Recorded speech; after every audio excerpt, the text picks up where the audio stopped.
এদিকে চকবাজারের এই দুর্ঘটনায় সহমর্মিতা জানিয়েছেন প্রধানমন্ত্রী শেখ হাসিনা। সেই সাথে নিহতদের আত্মার মাগফিরাত কামনা করেছেন তিনি। আজকে বিকেলে রাজধানীর সেগুনবাগিচায় শহীদ দিবস ও আন্তর্জাতিক মাতৃভাষা দিবসের অনুষ্ঠানে সব কথা জানিয়েছেন শেখ হাসিনা।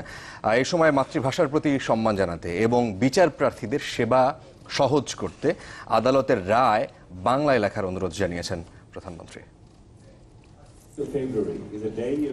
বাংলা ভাষাভাষীর পাশাপাশি বিশ্বের বিভিন্ন দেশ ও জাতির ভাষা গবেষণায় 2001 সালে যাত্রা শুরু করে আন্তর্জাতিক মাতৃভাষা ইনস্টিটিউট। ভাষা দিবসে যা সেজে ওঠে নানা আয়োজনে। এবারও মাতৃভাষা দিবসে প্রতিষ্ঠানটির আয়োজনে অনুষ্ঠানমালার উদ্বোধনী পর্বে যোগ দেন প্রধানমন্ত্রী শেখ হাসিনা।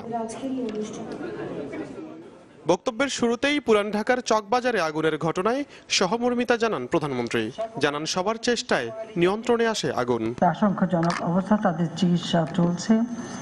যারা নিহত হয়েছে আমি তাদের আত্মার মাগফিরাত কামনা করছি, আর যারা হয়তো তাদের যাতে দ্রুত চিকিৎসা হয় তার ব্যবস্থা নিয়েছে এবং সেটা আমরা কামনা করি এবং শোক সন্তপ্ত পরিবারের প্রতি আমার সমবেদনা জানাই।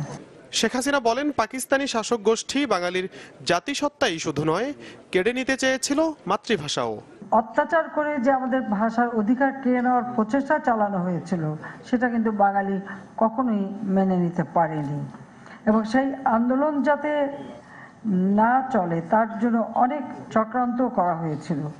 আধুনিক বিশ্বের সাথে তাল মিলিয়ে চলতে দ্বিতীয় ভাষা হিসেবে ইংরেজি চর্চার আহ্বান জানান শেখ হাসিনা।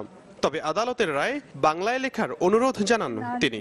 একটু সহজ ইংরেজিতে লেখা, যেটা অন্তত যে ভাষাটা সবাই বুঝতে পারে সেই ভাষায় লেখা উচিত, আর বাংলায় রায় লিখে সেটাও ইংরেজিতে ট্রান্সলেশন করে দিতে পারি। তা আমরা মনে করি যে আমাদের যারা আদালতে আছেন তারা যদি মাতৃভাষায় লেখার অভ্যাসটা করেন, সেটা অন্তত আমাদের জন্য মানে স্বল্প শিক্ষিত যারা খুব সুবিধা হবে রায়টা পড়ে বোঝার যে এখানে কি বলতে চাচ্ছেন। ভাষা আন্দোলনে বঙ্গবন্ধুর ভূমিকা নিয়ে বদরুদ্দিন ওমরের একটি লেখার সমালোচনা করেন প্রধানমন্ত্রী শেখ হাসিনা। আর এই ডকুমেন্টের সাথে সাথে বিভিন্ন জেলায় জেলায় বঙ্গবন্ধু যে গেছেন সেখানকার ইন্টেলিজেন্সের যে রিপোর্ট সেগুলো আমরা সংগ্রহ করেছি, করে সেগুলো আমরা প্রকাশ করা শুরু করেছি। কাজে এই প্রকাশ পেলে আমি আশা করি যে তিনি অন্তত বুঝতে পারবেন যে তার লেখাটা কত ভুল ছিল। হাসান শুভ্র, চ্যানেল 24, ঢাকা।